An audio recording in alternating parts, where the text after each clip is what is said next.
Friday. It is May 21st, and we are getting rolling here.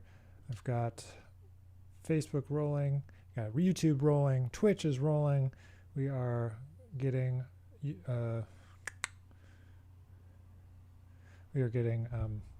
Instagram going. Let's see, I just need to adjust this a little bit here. Okay, so I think we're rolling. I hope everyone's doing well. I'm waiting for Instagram to kick it off here, but right now it is connecting slowly. But I hope everyone's having a great week. It's really bright today. Okay, there we go. It's May 21st. That means it's the day before my birthday. Tomorrow is my birthday. So always exciting time of year. All right, so Instagram seems like it's not working, but we'll get rolling here on our Q&A here on Facebook and Instagram and YouTube and Twitch. So I'm glad you can all be here. Of course, it's a Q&A, so you can drop in your questions whenever you want. But I have a couple of things I want to talk about first, which is today on the stream, not right now, but in a little while, we're going to announce the first winner of the Marcinkiewicz Scholarship to the Jazz Trombone Bootcamp. So the Jazz Trombone Bootcamp, of course, is June 14 through 18, and we're having wonderful guest artists like Andre Hayward, Vincent Gardner, Michael Davis, Steve Davis, legends of the trombone, and it's going to be a super fun week. We've got those master classes. We've got two of our TAs, Jack Courtwright and DJ Rice, both of which were finalists for the J.J. Johnson competition, the ITA. Cream of the crop. Cream of the crop. So I hope that you can come. I hope that you can hang out with us, and it's going to be a lot of fun. So I hope that at the same time as you can register for the boot camp, that you can also check out my brand new, I see my computer is like freaking out here. Let's give it a second. Wow, it's really effing up big time right now.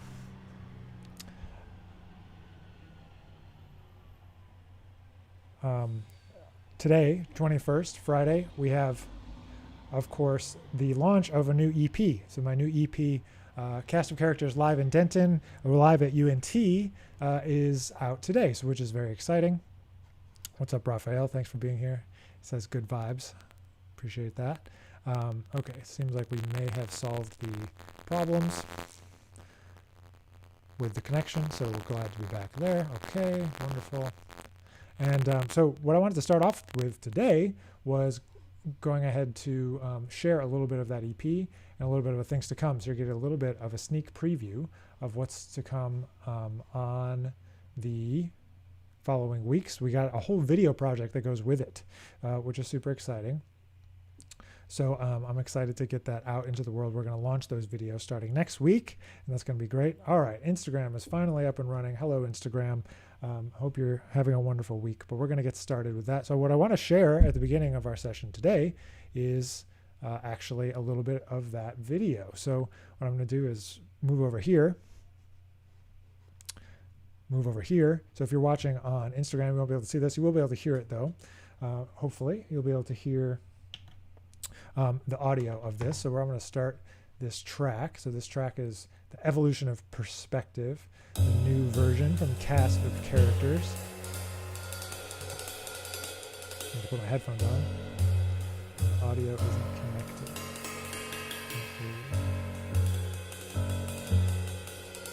Maybe it's working now. Maybe not. Well, we'll just... Of course, it's set up working.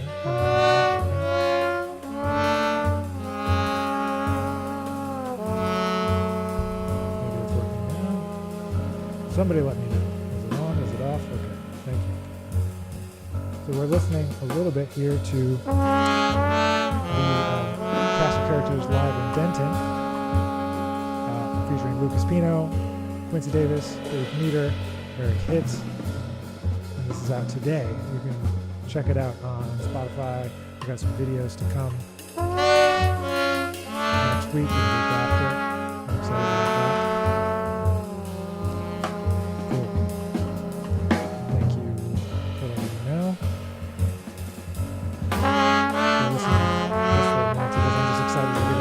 World, so thanks for listening and checking it out. It's up on Spotify, Instagram. It's only a streaming new record, Cast of Characters Live in Denton out today.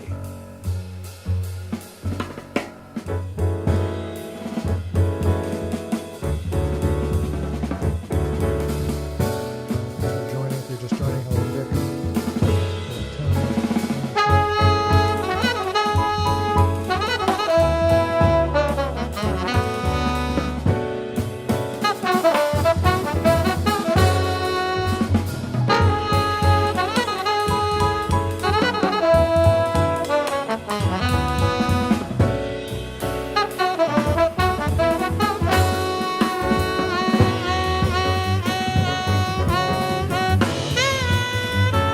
Pause it there. We'll revisit this maybe at the end of our live stream, but I want to get to the Q&A, of course, and what everybody's actually here for. So what's up, Richard? What's up, Kiety? Felix?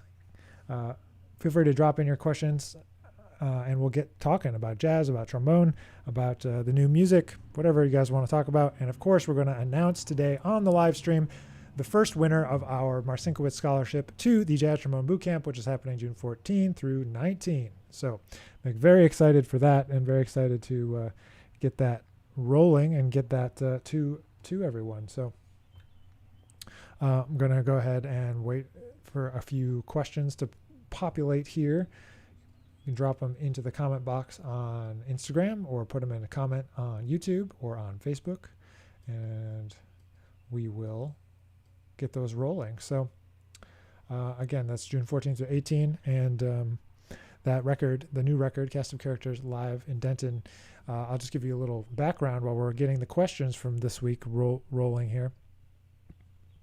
So that was a live concert. I always planned to document it just to have it, but after everything that happened after the lockdown, and thinking I was going on this big tour, we were going to go ahead and have like all these shows on the East Coast and the West Coast. We got, halfway through the West Coast dates, and everything just got upended. And me and Lucas were out on the road. I remember we were in Reno, and we were at, where did we stay? At some casino hotel, maybe the Circus Hotel. And just like in this hotel, and like, we got to get out of here, because it was so crazy in March of 2020. Like, didn't know what was happening, didn't know if we'd be able to get back to the East Coast, didn't have any idea. So it was like pretty crazy. And this was like the kickoff. Like, Lucas had flown in the day before, and we kind of dove in and got this music happening with some of our colleagues from UNT. That's Dave Meter on the piano and Quincy Davis on the drums, and one of our DMA bass students, Eric Hitt, on the bass. And so we got that. So we got a couple live versions. You can hear the band kind of stretch out. And we got some extra videos of some other tunes, and they're going to come out in the next couple of weeks as we progress forward. But I see Jackson is joining us. Hi, Jackson. And I see a bunch of questions rolling in now that I've taken the time to give this a little bit of context about the new record, the new EP. Excuse me. It's not a record. There's no physical copies. There's nothing to buy. Just go ahead and stream it, watch it, share it with a friend.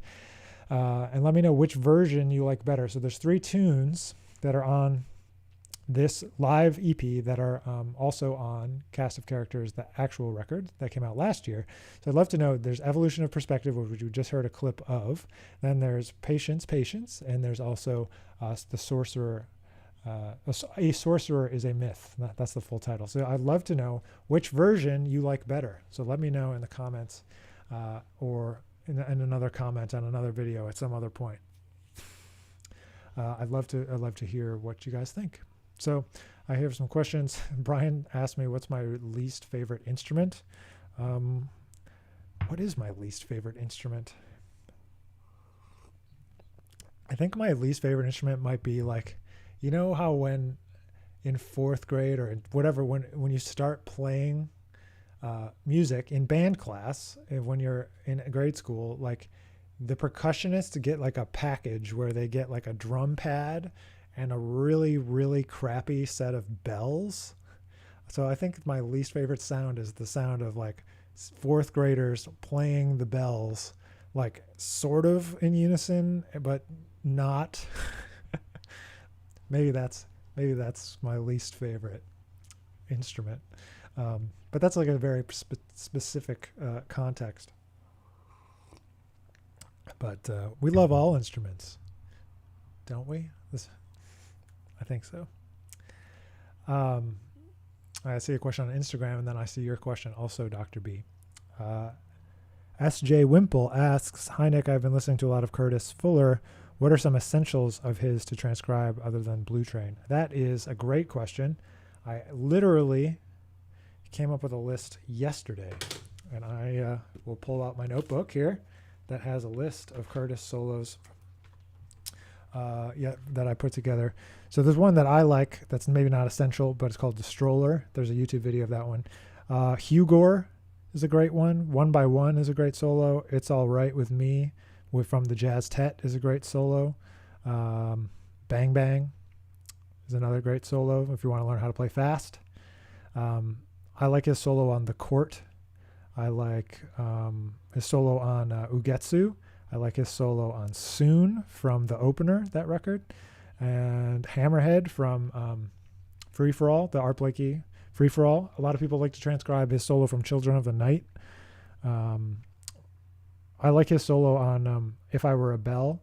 That's from Boss of the Soul Stream Trombone, I think. And then I've been trying to think about which ballads are essential. I got to still go back and figure that out 100%. But that's one. There's a bunch, and I love his solo on. There's a record with Jimmy Smith, House Party. They play Just Friends, and they play it in D flat. And Curtis, he plays like a really long solo, and it's pretty killing.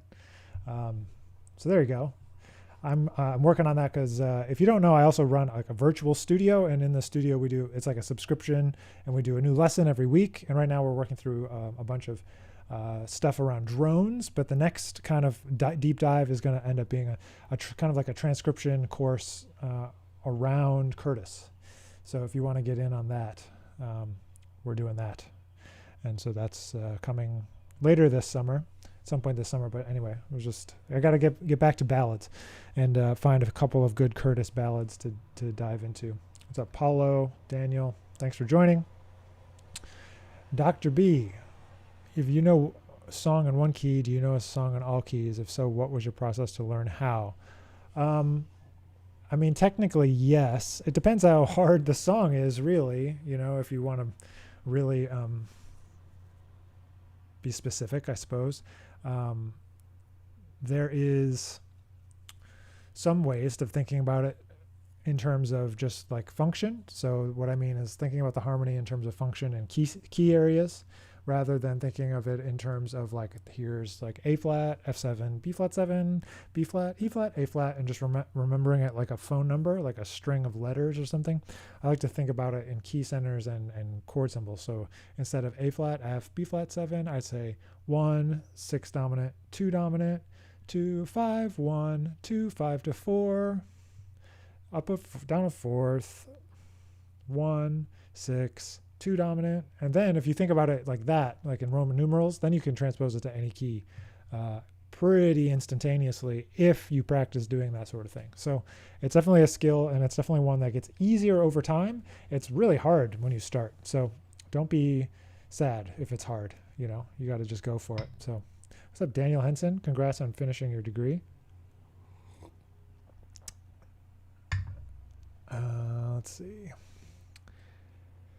Brian, he asks, have you ever transcribed someone in a big band context as opposed to a combo context? Have I? That's a good question. I don't know if I have. Yes, Al Gray. Yes. I don't really make a distinction. Oh yeah, also there's an essential, like for our fundamentals class at UNT, the first solo that we do to kind of get into transcribing is a JJ solo from a Dizzy Gillespie big band record called, what's the record called? Well, I think it's a compilation that I have, but the tune is called Hey Pete. And it's an F blues. It's really great because it's like super concise in one chorus. Like, what are you going to play? He's got like a 2-bar break, and then he's got one chorus. And like, what are you going to say in one chorus, you know? And it's super clean, super clear, really great. So I guess the answer is yes. They don't always jump to mind first, but But yeah, that is what's happening. Excellent. Oh, yeah, you're welcome, Daniel. All right, feel free to drop your questions in the comments, drop your question, and we can get to that. Otherwise, we're going to hear a Lucas Pino solo on evolution of perspective here real quick, because it's really great. And I'm really excited about getting some new music into the world, because it's been a while and it didn't get to happen last year. So yeah, let's do that while we're waiting for some more questions to pop in. We're going to hear this solo from Lucas, and then we'll come back. I see some questions coming in now, but we got to hear the solo because I've already teased it.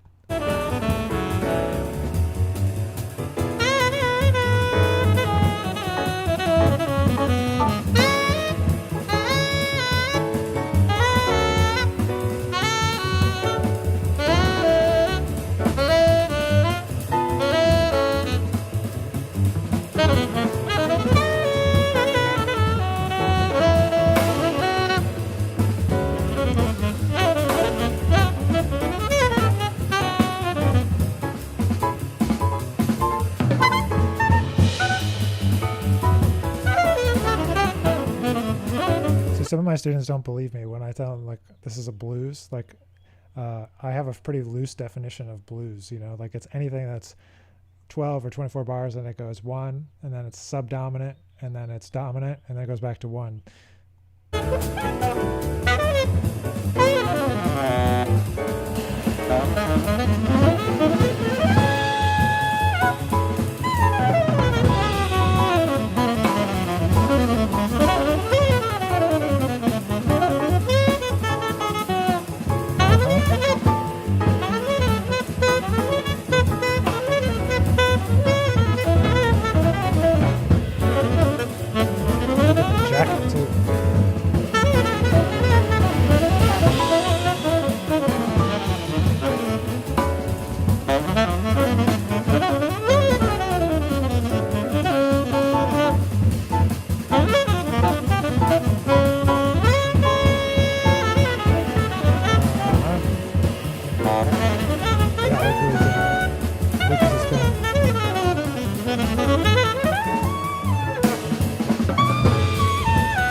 You're gonna have to go over and watch on YouTube later. You're gonna have to go over and listen to that.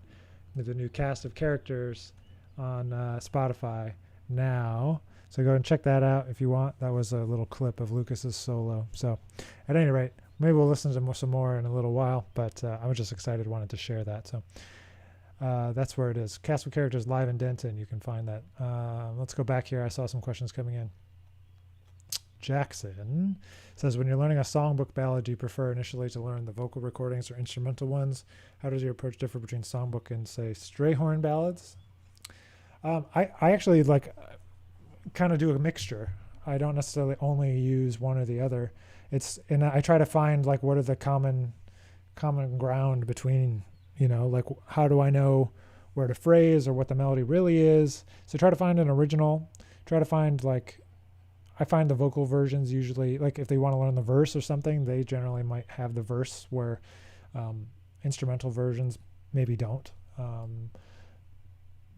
But I just try to learn the melody, the way that person plays, and then like, okay, I'll learn another version and be like, oh, okay, the melody must be some combination of these two, and then I got to find a third or fourth version to try to find what the melody really is. And then even with a Strayhorn thing, like if you listen to the original, like an orchestrated big band version, like that's kind of the version, right, of how it was written down, but then how people interpret it over time can change. So I try to do as much homework as I can, you know, as I go along to try to make sure that I'm being good about it, you know, and being, I just want to be informed. I've gotten caught so many times in a situation where somebody asked me a question like, oh, what's this, or what's the melody here, or like, whatever. And I just don't want to get caught anymore. That's kind of what I decided when I was in grad school. I'm like, whatever, I'm going to put in the extra time on this because I want to be knowledgeable about this song if I'm going to learn this song. And so that's kind of the approach, I guess. All right, David, DJ. Hi, DJ. You don't have to answer. Did you ever have any emotionally traumatic that changed the way you approached your music? That's a good question. Happy to share. I mean, I would have to say that probably traumatic is too strong of a word. There were definitely experiences that, drove me along the way.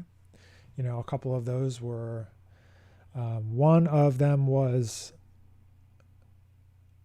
there was a master class that I performed at for Wynton Marsalis when I was 13 or 14. And I think he could tell, I was pretty good at trombone, not jazz, but pretty good at trombone for, a ninth grader or whatever. So take all of this with a grain of salt, but whatever that meant to me at that moment, I thought oh, I know what I'm doing, blah, blah, blah, blah, blah.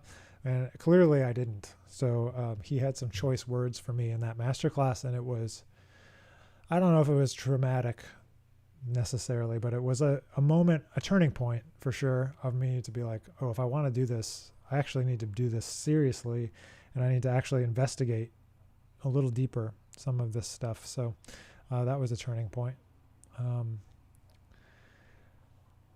There were some, in terms of changing the way I approach music, I guess the biggest thing there happened between 2015 and 2017.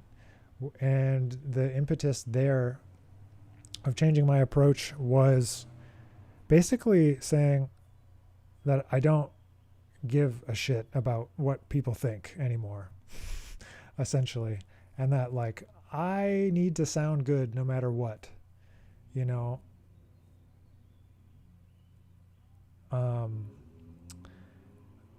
I had to decide that I realized that I looked up to some heroes that Wycliffe Gordon is a hero, right? And he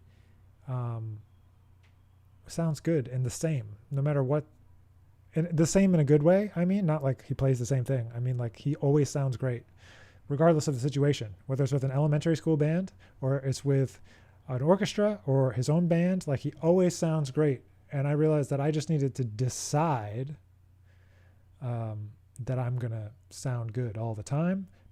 I don't live up to that expectation all the time, but I do hold myself to that standard. And I had to just decide that, hey, I'm just going to sound as good as I can. And I need to figure out what that means for me and how to do it, how to really do it.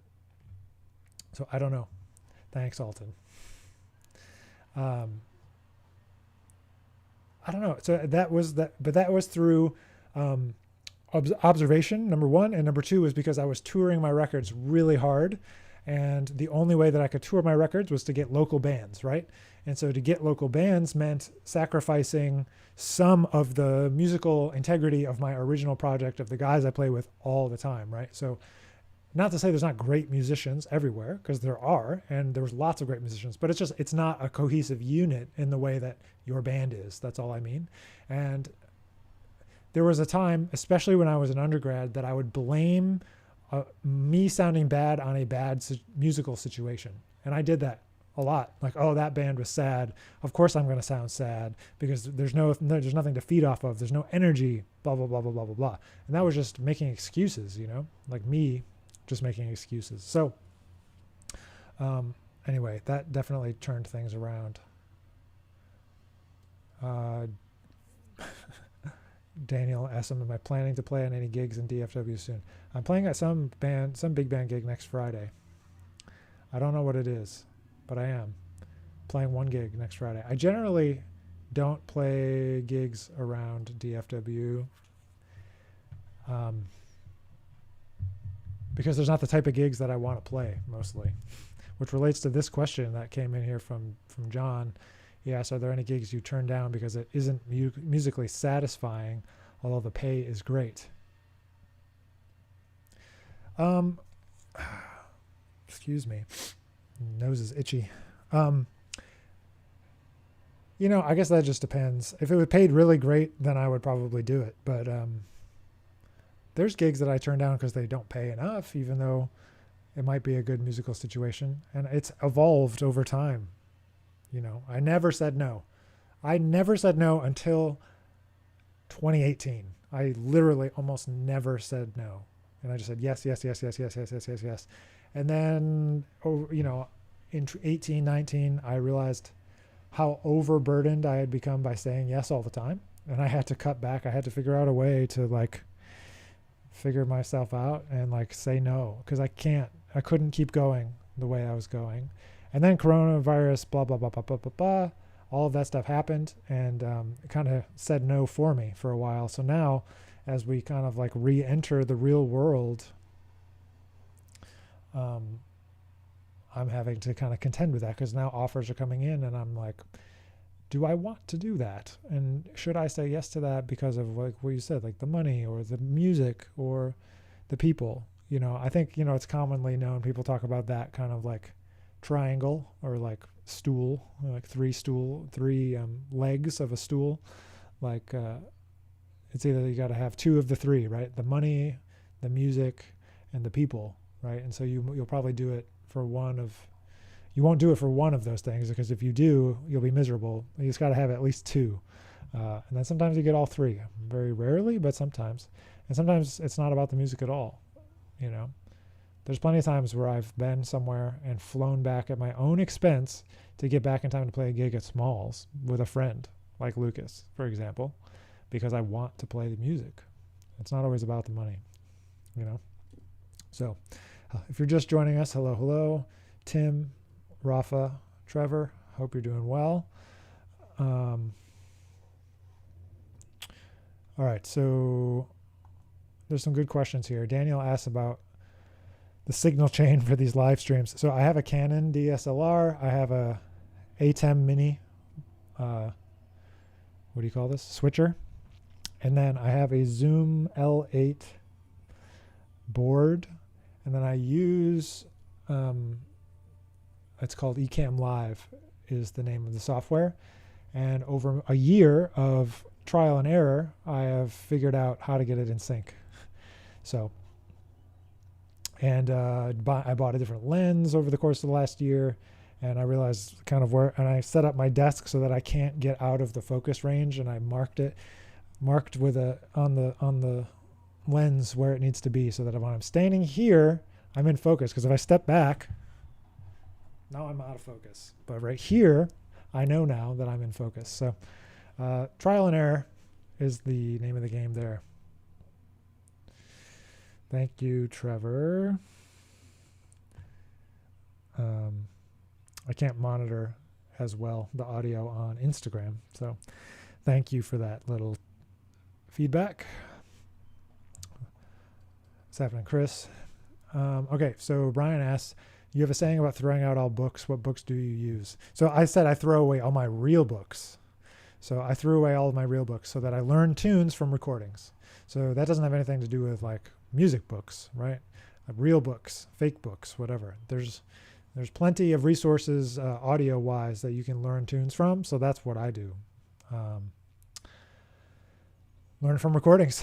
I mean, I use lots of books. I have a Rochu book that I use all the time. I like the Biche book. I like, of course, Arbins has things that we need out of it. Different Jamie Aebersold books, Omni books. I use lots of books, just not real books for learning tunes. So thanks for allowing me to clarify what I meant. Okay, question from Alton. Can you talk about how you planned your tours, how to pitch it to a venue to include them in a tour? Yeah, sure. So I always take this approach, which is not the most, well, let me back up, because I was going to say, it's not the most, it doesn't put money at the foreground, like earning money at the foreground of the purpose of the tour. So for me, especially at the beginning of your career, and I still consider myself in this same boat, I'm further along than I was during the first record, but I view it as an advertising expense, as an audience building expense. Notice I said expense. I budget in what I can afford to spend on that expense, the tour, right? So of course I try to make as much money as I can through various means, including gigs, workshops, lessons, everything, right? So what I do is I kind of jump off from home base, right? So there's gigs that I can reach from New York within driving distance, and I can bring my band, right? So I hit up those ones and kind of like a home base of like New York. And then I'm from Rochester, New York. So then I go, all right, what's in Rochester? Can we play in Rochester? Can we do some drive outs from Rochester? And kind of do it that way. And then, when I was teaching in Florida, I established a bunch of connections in Florida. So then I go back through my Florida connections. Like, can I go back to Florida State? Can I play at the venues in Tallahassee? What about Jacksonville, Orlando, Miami? Kind of expand that way. And then from there, you can also go like, oh yeah, there's some Atlanta, and then there's Nashville, and there's jazz venues in those places. And so slowly over time, built relationships one at a time, add one new gig to a tour. And then my family is out in Phoenix. And so I was like, all right, there's a great venue there called the Nash. And so I started a relationship with them. It didn't hurt that Lucas was also from Arizona. And that was kind of an in to get to start to play with them. So you need some kind of like little starting point. And you do go from there and kind of grow outwards. And so like right now, while I'm in Texas, I'm trying to build some relationships that allow me to like book a couple gigs in Texas. I mean, I played once in Austin, a great little pop-up series called Monk's Jazz, but I think he's got a permanent venue now, which was really awesome. You should look it up. I know Alton has done some concerts for Colin, and I think it's the East Austin Piano Shop is his venue now. But what's up, Andy Clausen? You guys have the Westerlies, I think, have a record out today too. So so make sure you check that out. If you don't know the Westerlies, a great improvising brass quartet, and I think it was with a pianist. If I can't remember everybody's release every week, but when I do remember, especially with that group, because yeah, that's like they're really, really killing the Westerlies. So anyway, to get back to the question about pitching venues, so basically my strategy has always been to say, I'm coming through this area on these dates. I would love to work something out. Do you have any ideas about when, could those dates work for you? Or I might pitch like ones that are a week apart, saying like, oh, I'm going to be in Rochester on this day. So I'll say a couple days before and after that day, in terms of what might work as a potential in a nearby place. And so I do the same thing with master classes. And so I say just opposite, right? So I say like, I'm in town for a gig, I'd love to do a master class, or I'm in town for a master class, I'd love to do a gig. Because I figure that I'm going to try to make that work in almost every city, that hopefully it works out. And if it doesn't, I mean, what harm was done? The only thing that ends up hurting you a little bit is that you can't necessarily ask for as much travel money, et cetera, et cetera. But like I said, like I've always viewed it as like, I need to get this music out. I need to get people to hear it. I need to give people these records, get people to buy the records, all that stuff. So, it's all kind of a slow building process there. So, that's how I do it. Austin. Thinking about Austin and saying and trying to say Alton. Sorry about that. That's what I do. So one thing at a time, and with each tour kind of like building. And now like a bunch of the places are closed, so I'm kind of like starting over again a little bit. But I mean, it's not very common to be able to string together jazz club dates in the US, and if you can do it, it's it definitely cuts down on expenses, but it's like it's a double-edged sword, because the venues don't have the money, but then again, they won't like help you link together dates. So if you're kind of on your own, I feel like, especially in the early and middle part of your career, once you're like being able to demand a high fee, you can, it's a little easier. But my whole approach, what I tell every artist on the label, anytime I have a consulting call with artists, they all want press. Everyone wants press. Everyone wants reviews. Everyone wants that validation. They want that external validation. But the thing that you actually need is fans. You need people that care about your music. It doesn't matter if New York Times covers you, because most people are not going to become a fan of your music through the New York Times or through Downbeat or through whatever venue. They're going to become fans of your music by hearing you and hearing your music. So the focus has to be getting the music in front of people at the beginning. All that other stuff is great. It's icing on the cake. It's certainly important. And I want those things for myself too. I want the Downbeat review. I want that coverage also, but it's like, you have to at the same time go directly to the audience, build an audience, because I think about Snarky Puppy as the best example. They were playing for years. Then all of a sudden they do something cool. People start to take notice, even though they've been doing 10 years worth of cool stuff. Then all of a sudden winning Grammys, on the cover of the magazines, blah, blah, blah, blah, blah. But they've been touring for years because they had fans and they could go and play for those fans in any city. So the same goes for you, Alton, goes for whoever. It's like, build up fans. Know that there's people that will come out to your shows. They'll bring people, and, find a way to make it work. Because at first, you're not going to be able to expect to like even break even, at least in my opinion. Of course, we want to. And if you can, you should try not to lose money. But, just reality, just kind of, my thoughts there. Okay, let's see. I think I missed some questions. Let me scroll back here.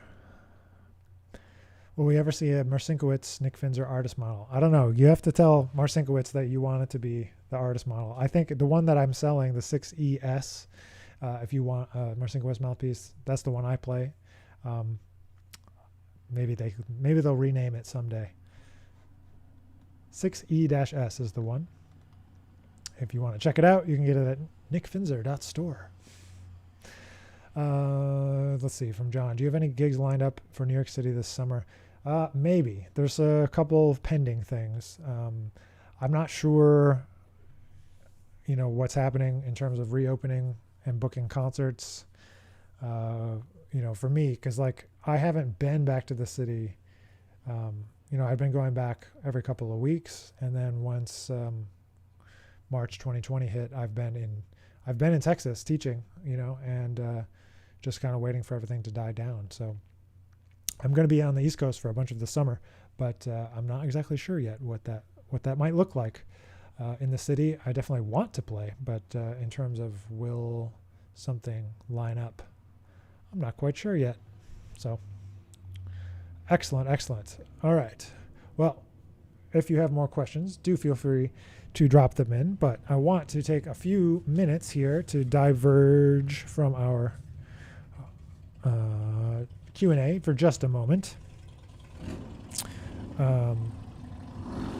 Sorry, there's loud things here. I want to announce the winner, the first winner. We have two winners of this Marcinkiewicz scholarship to the Jazz Trombone Bootcamp. It's still open for entries if you want to enter, so you can see that link is on my Instagram bio. You can find it. But we have two winners, and they're going to get full tuition to the Jazz Trombone Bootcamp and a Marcinkiewicz mouthpiece of their choice. Marcinkiewicz mouthpiece of their choice. Sorry, Instagram froze there for a second. Let's get away from this. Okay. And so our first winner that is being announced today, we'll announce another one next Friday at next week's live stream. We'll announce the second winner. I'll also be emailing this person. And so there's been a lot. It's not that long of a process. Just go put your name, why you think you should get the scholarship, why you need the scholarship, why you want scholarship, be enrolled as a student somewhere, and go from there.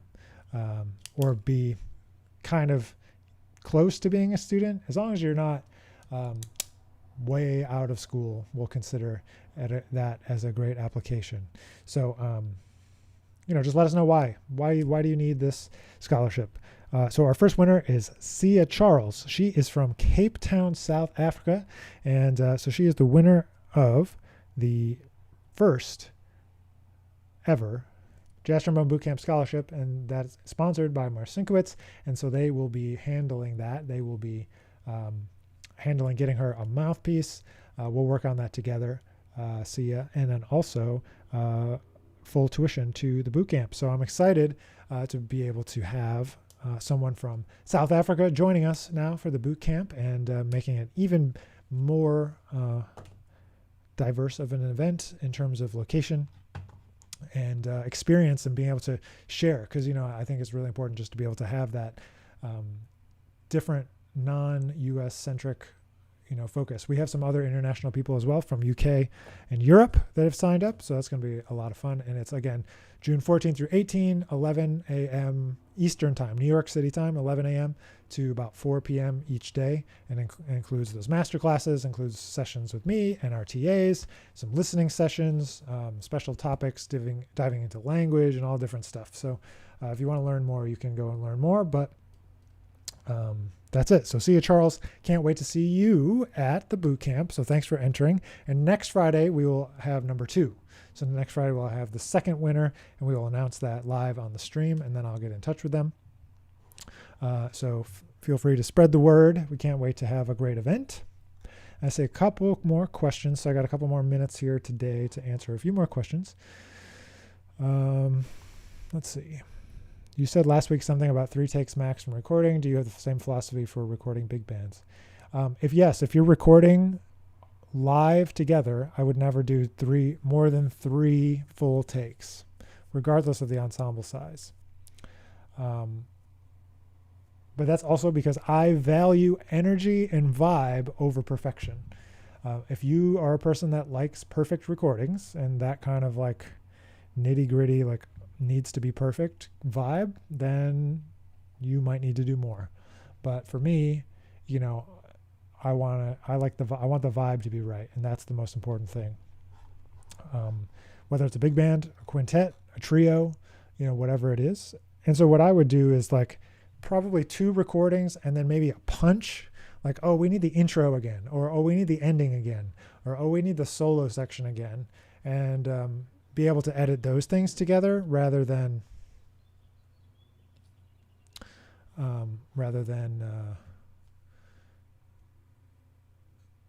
like another full take, So I don't have a hard and fast rule, but I can say that more than 3 takes in a row in particular, like sometimes you need to take a break and come back. So you could do 2 or 3 and then come back at the end of the day or something if you have extra time and like do another one. That happens sometimes, but like doing 2 or 3 in a row, like you end up with diminishing returns in my experience. Like people are sick of playing the song. They want to move on. They know there's so many other songs to keep recording. So it's not good for morale, and it's not good for the flow of the session to get bogged down, in my opinion. And so it's like, if you weren't prepared enough to play it right the first time or the second time, like there's not a lot of hope for you. But that's not to say that you can't make a plan for hard passages. So if there's something that's like particularly difficult for the horns, say, and this is a big band session, if you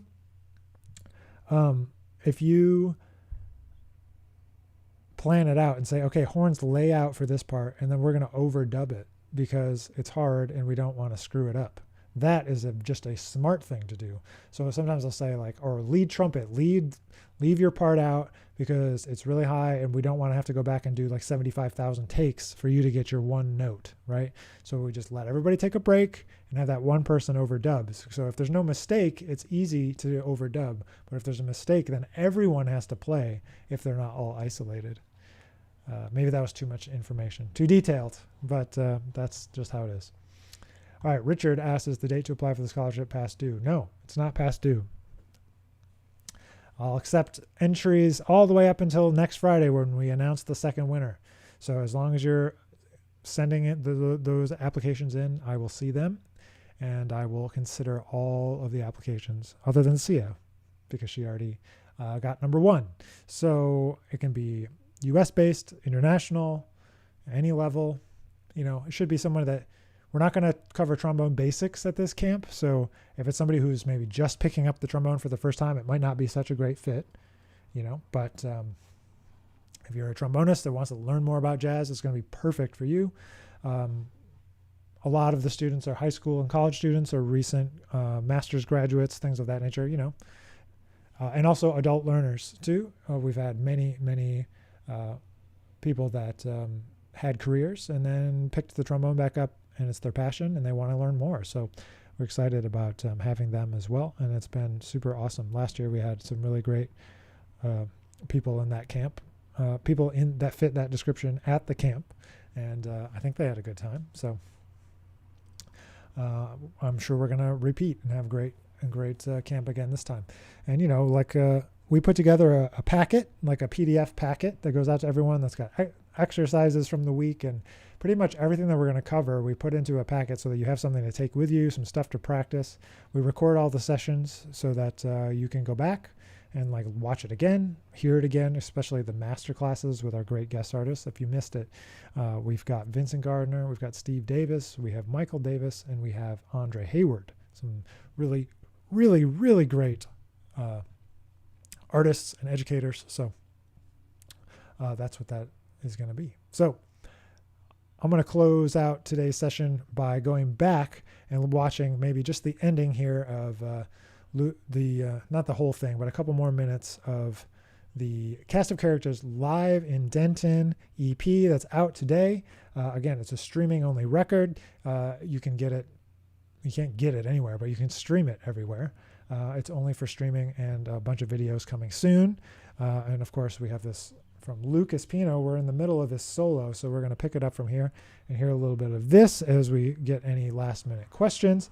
But I'm super glad you all could be here today, so thank you for coming. And let's hear some music.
See, not everything's perfect all the time.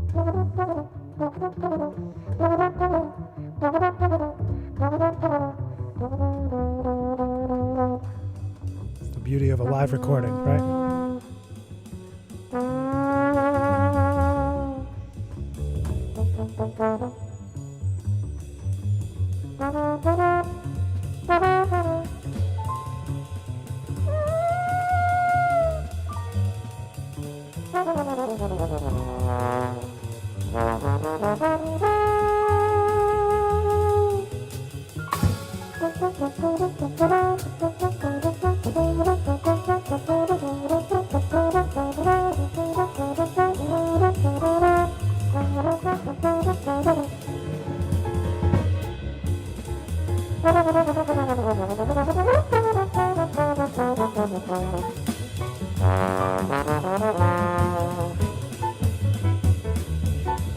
All right, I'll wrap it up there for today. I'll have you can go and check that out if you'd like to. Let's go back to me. There we go. And too many screens open here. But I appreciate everyone who's been here asking questions over the last many, many weeks. Love you all, and thanks for being here. And we're going to wrap it up for this week. Check out the new record, Cast of Characters, live in Denton, featuring who you all just saw on the screen there. And then we're going to have some great videos coming out in the coming weeks. One more week to apply for the Jazz Trombone Bootcamp Scholarship, and we'll have winner number two announced next week on the live stream. And thanks for being here, Chuck. And again, Sia Charles from Cape Town, South Africa, is the winner of Marcinkiewicz Scholarship #1 to the bootcamp. So thanks. Have an amazing weekend, and we'll catch you